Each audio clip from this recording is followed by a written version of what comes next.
Ladies and gentlemen, welcome to 6 Things That We Learned from Barrow AFC 1 at Bradford City 2. If you do go on to enjoy today's video, please make sure to drop a like on there for me. If you go trying to 80 likes on today's video, that'd be massively appreciated. Subscribe if you're new as well. We're on the road to 9,000 subscribers, so please make sure you are subscribed. If you haven't already, with that post notification bell on, it's free to do so, and it does massively help out. The support in terms of views, subscriptions, hours watched over the last 28 days has been absolutely phenomenal, so thank you all very much for the support. We've nearly gained 250 subscribers in the last 28 days, so thank you all very much. Get your thoughts in as well down in the comment section down below on our 6 talking points that we do go on to discuss in today's video. I am as ever joined by Korban, and we'll start out then with box number 1. It's been a while, but it's a green box for Tyler Smith. That moment alone just deserves a green box. I mean, he comes on off the bench, and usually you don't really get much impact from Tyler Smith. He has been very hot and cold for us so far this season. He's been, on the whole, quite good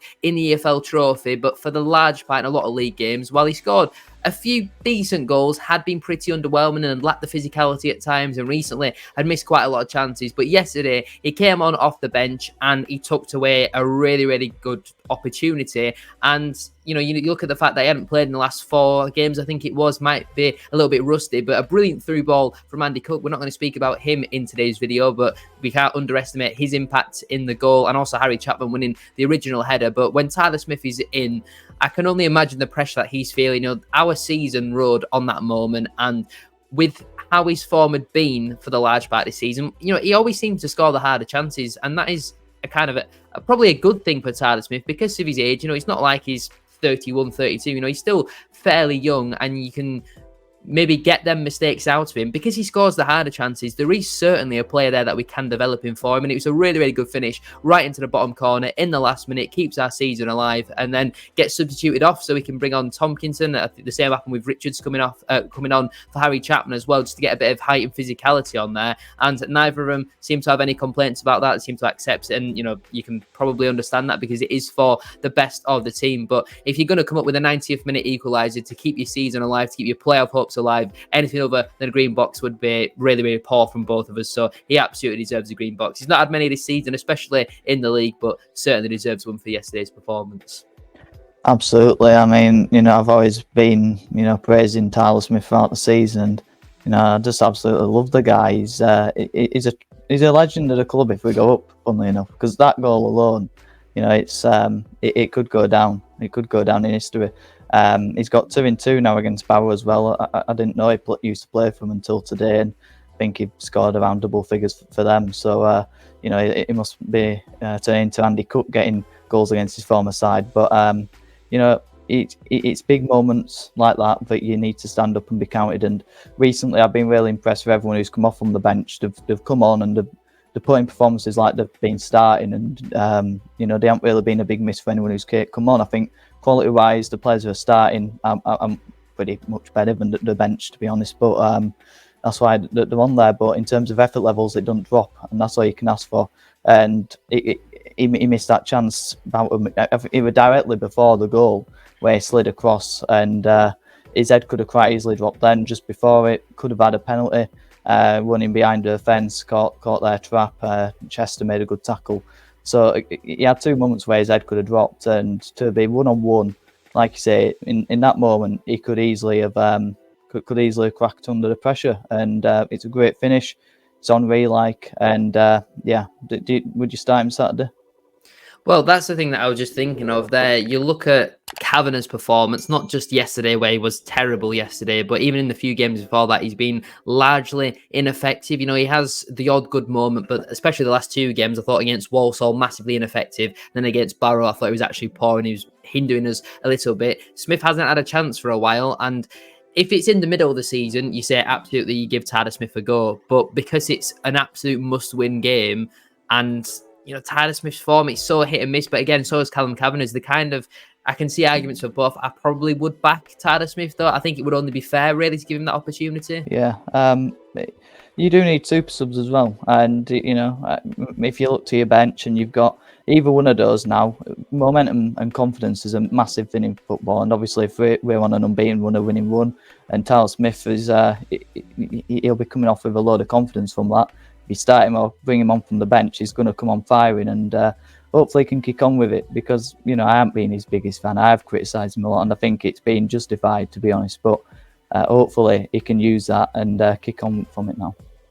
I think for Smith as well, it's good for him personally. Obviously, it's massive for the team, but to get that goal and get a bit of confidence back, I really do hope that he can build on it now. So let's move on to our second box of today's video. It's a yellow box for Tyreek Wright. Now, Tyreek Wright is just so interesting, because at 1 minute he does something half decent, but then another minute he does something quite poor. And yesterday, I just watched him time after time struggle to take on his man, and for someone who's naturally a winger playing in wing back, you would think that going forward he's going to be better than what he is defensively. I do think defensively he is poor, and he does get caught out of position at times as well, and it does kind of hinder us a little bit. But going forward, there was a situation in the second half where I think Smallwood played a corner short to right, and he was 1v1 against the Barrow defender, and he fails to take him on. He cuts back and chops 3 or 4 times, and he can't get around him. And for someone who's as quick as Tyreek Wright and plays in a position where you would think 1v1 ability is very important, he failed to take him on, and we've seen that a few times now. And I think Lewis Richards is obviously a very different type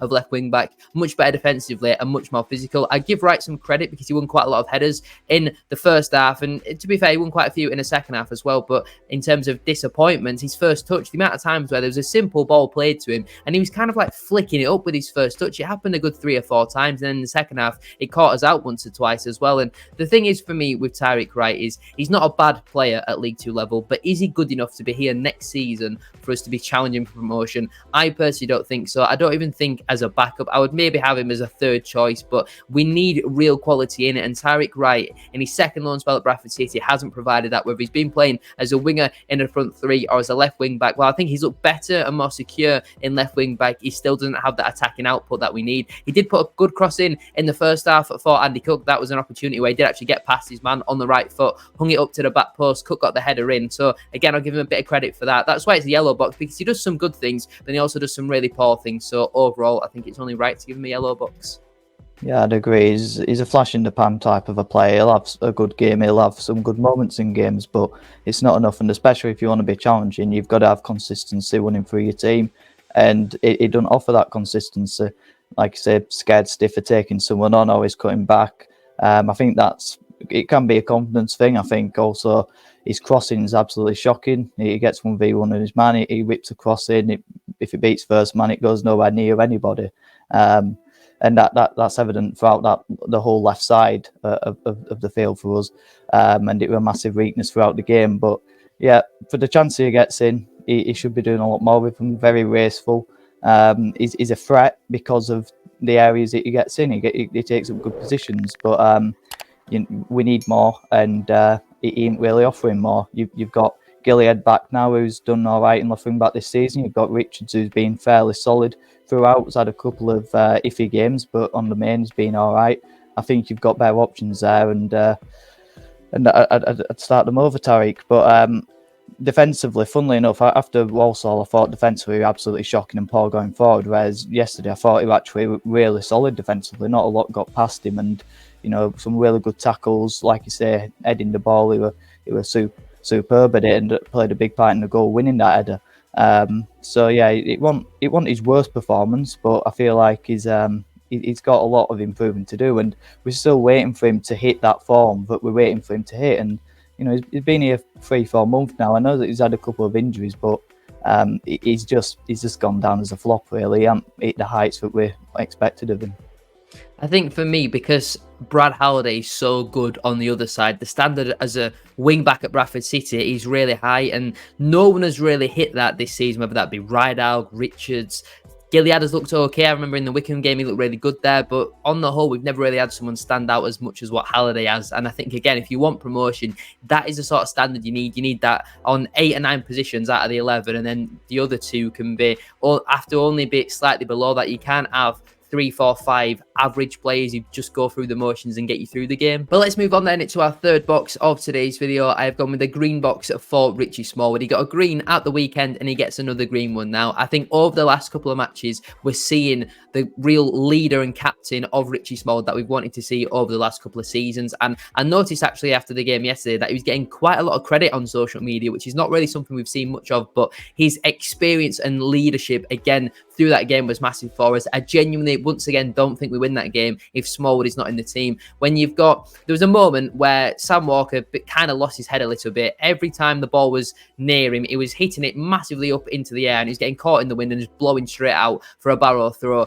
And Smallwood was telling him, he's going, look at the time. We've got 5 or 10 minutes. We need a goal basically. So you can't really be doing this. And Small was telling him that we need to be a bit more urgent, because there were times as well where he's putting the ball down on the floor and giving it to Platt when Platt doesn't really want it. And Small trying to tell him, we need to hurry up and get the ball forward in better areas. And for someone who's experienced as Sam Walker, even he kind of didn't really know what to do, but Smallwood showed that patience, the leadership. Yes, at times he had a few stray passes which went out for throw-ins and, they were quite frustrating. But again, we kind of score from one of his set plays. It's not a great set piece into the box for Poynton's goal, but it falls to him on the edge of the box, and it's a great strike from Bobby Poynton, his third at Bradford City goal. But Smallwood's out of possession again, I thought did a really good job dealing with Aqua, who I thought was a massive threat for Barrow.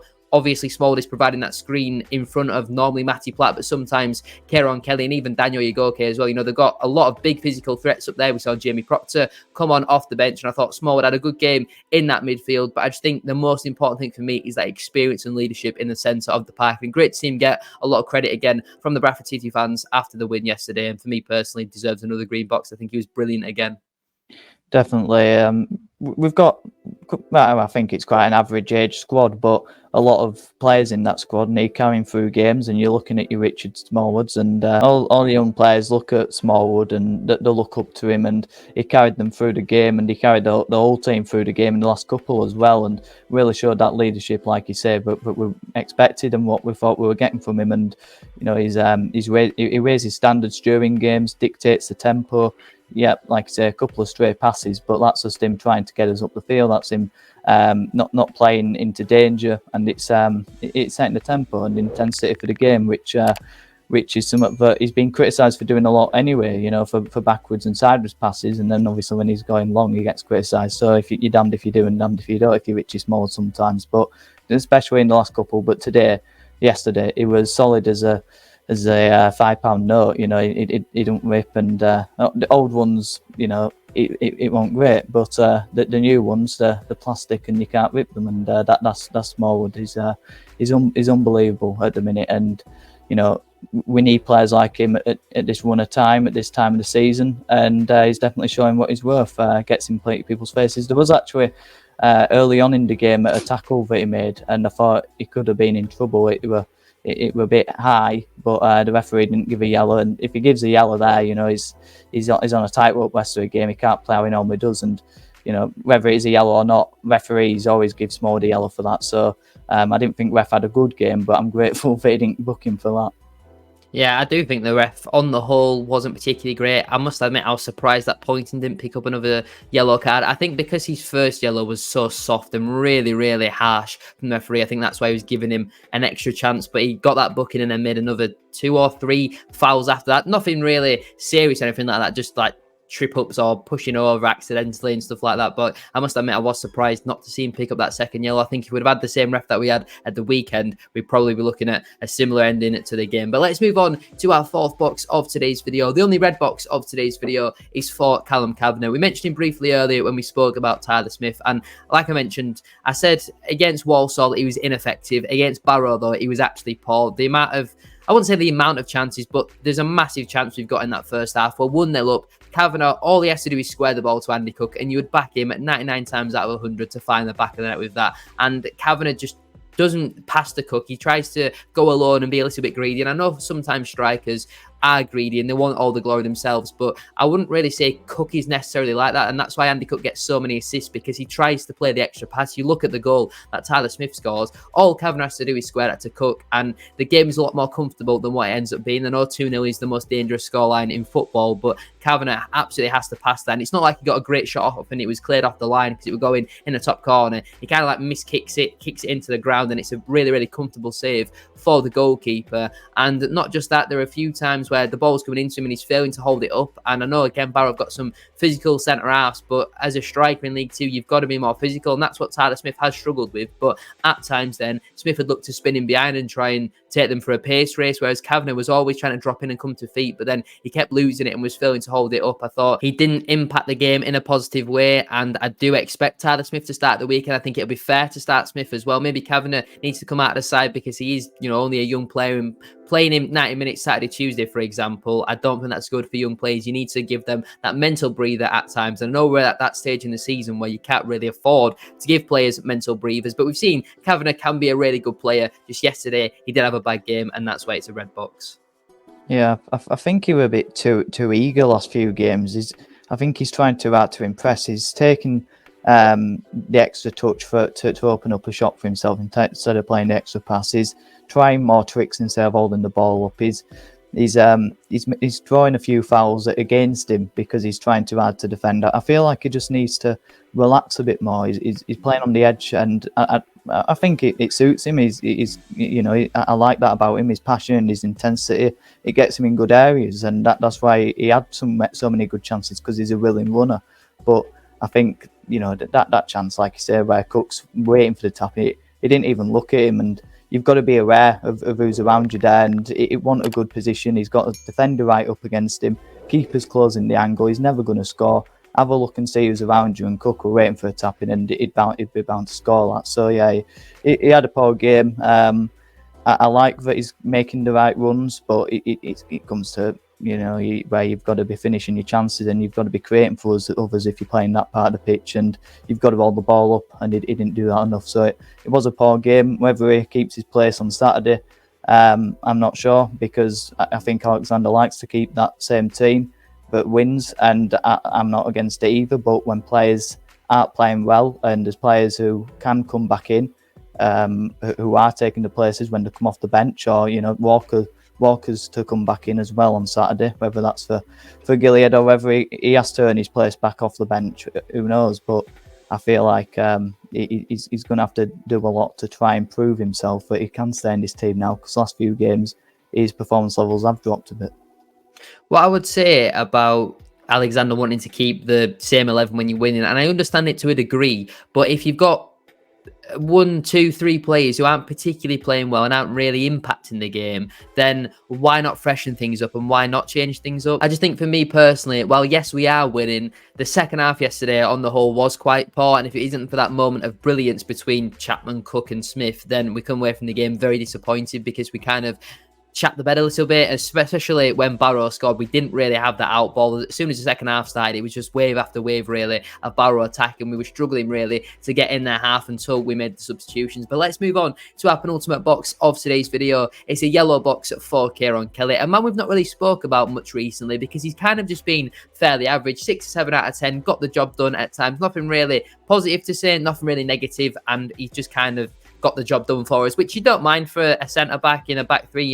I don't think they need to stand out massively 10 out of 10 games. As long as they're a solid 6, 7 out of 10, you're going to be fairly well defensively. But Kelly, I think yesterday was back to how we saw him under Mike Hughes a little bit, where there was some rash decisions that he was making, and tackles that were clumsy, some stupid fouls where the striker, it might go down a bit soft, but Kelly's maybe been a little bit too physical with him. And we know what Barrow like from set plays, and he kept giving a few of them away. And when they're swinging balls into the box, you think surely one of these is going to end up in the back of our net. In the end, it didn't cost us, and I don't think Kelly was awful, but he gives away the free kick for Barrow's goal, which to score from. And then actually, one thing I didn't mention about Callum Kavanagh, which I'll go back to briefly here, on the free kick, it actually takes a clip off Callum Kavanagh's head, I'm pretty sure, because he kind of jumps but then also turns his body a little bit, and it makes it awkward for Sam Walker. I still think he should save it, but that deflection didn't help with Kavanagh kind of turning his body position. It is Kelly, though, who gives that foul away, a really clumsy foul. He's nowhere near the ball. I think it's Stockton, I'm pretty sure, who he absolutely wipes out. I don't know if he got booked for it or not. I don't think he did, because he went down, and Kelly seemed to come off from that tackle the worst of the two, but it was a clumsy foul. We've seen it a few times under Mike Hughes, and I hope it's just a one-off for Kelly, because on the whole, he has been fairly solid under Alexander. Yes, he has had the odd bad game and he has made the odd mistake, but he's not like he's a very experienced centre-half, especially in England. So I'm not going to go in on him too much. I don't think he was awful. I think he didn't really need to commit the foul that they scored the free kick from. But on the whole, don't think he was too bad, so I'll give him a yellow box. Do you think with the foul that he gave the free kick for, do you think there were a risk of him being sent off with that? I know the Barrow players were demanding it. Yeah, I mean, as soon as he did that challenge, there were 5 or 6 players straight around the referee from Barrow, and I definitely don't think it's intentional. He's just very clumsy, and I think a yellow card would have been fair. Like I said, I don't remember the referee booking him, but it might be because Kelly stayed down for so long that the ref might have just forgot about it. Yeah, I thought he would. You know, like you say, he's quite average at the minute.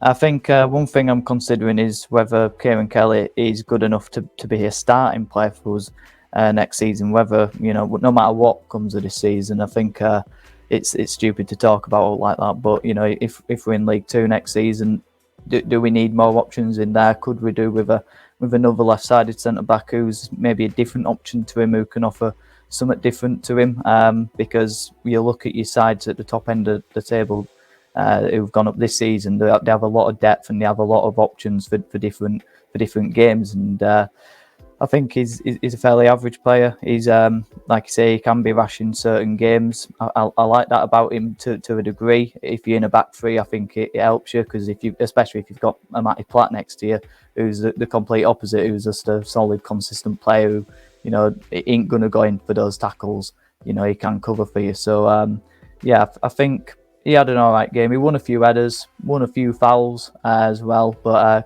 cleared one off the line, didn't he, as well, by just sort of reading the game. So yeah, I thought he had a pretty solid game yesterday. Yeah, that was one thing that I actually forgot about. I do certainly think it's not an outstanding goal line clearance. He's just in the right place at the right time, and I think he deserves credit for that. But it's not like it was whipped into the top corner and he's done an overhead kick to clear it off the line. But I still do think he showed some good football IQ to recognise the danger and get on the line and clear it. So let's move on to our final box of today's video. It's a green box for Graham Alexander. Again, he set the team up well. I was maybe questioning the starting 11 a little bit, but on the whole, we've won the match, so I'm not going to complain too much. At the time during the game, I was thinking around the 60th, 65th minute, why are we not making changes? You look at Barrow, I think they made a triple substitution on the hour mark, and we didn't have anyone warming up until the 70th minute. Then Odwar comes on as just a single change for Gilead, and you're thinking, we need a goal here. We can't even get a control on the ball. Why are we not making more changes? And then Smith and Chapman come on in about the 82nd, 83rd minute, and you're thinking, it's far too late. These should have been done 10, 15 minutes ago, but both of them, I thought, had a fairly solid impact on the game. I was surprised to see Chapman playing in midfield 3 alongside a door. I wouldn't really assume that that's the best position for Chapman in this current formation. I would probably say as a second striker, but he did all right in there. That ball he whipped in for Tyler Smith, I think he just needs to take a little bit off of it, and you know, we might end up scoring from that one. But Smith's impact on the game was positive. Alexander got the subs right. You know, during the game, I'm thinking he's got them wrong and they should have been done sooner, but clearly they have paid off, so he does deserve credit for that. The way we set up as well to build and create chances in that first half, with a number of opportunities which we definitely should have scored from, like that Kavanagh chance which he should have squared for Cook. Cook had a header at the back post as well, like we have already mentioned. But Alexander, I think, deserves credit for yesterday's win. Made the subs at the right time, and that's why he gets a green box from me. Yeah, I think that first half, for the perfect first half performance that we could have had, I thought we were solid defensively. They didn't threaten us at all. Didn't look like doing anything because of our press. I think we got that right. You know, we didn't commit to it. We let their centre backs have the ball, and you know, we were fairly comfortable at doing that. And then you know, we broke from that. I think we could have had 2 or 3 goals, like we've mentioned. A lot of our chances we had in that game were from the first half, a couple from set pieces. Kavanagh had a couple that he squandered. So I think we were unlucky not to be sort of away with the game in the first half. And then second half, I think we continued it for the first 10 minutes or so, and then that goal came, and it just sort of, we went into a bit of a panic mode. A lot of the players, it sort of just shocked them a bit. And I think, you know, that the manager can't do too much about that, apart from maybe change things up a bit and try and get the momentum back on our side. And I think in the end, it sort of did that with the changes, but they still had chances. And I was concerned about the mentality. You know, you go 1-1, you know, it's a poor mistake from the keeper. Defenders look a bit shaky. How do we respond to that? And we just get a goal out of nothing, and we end up getting the 3 points.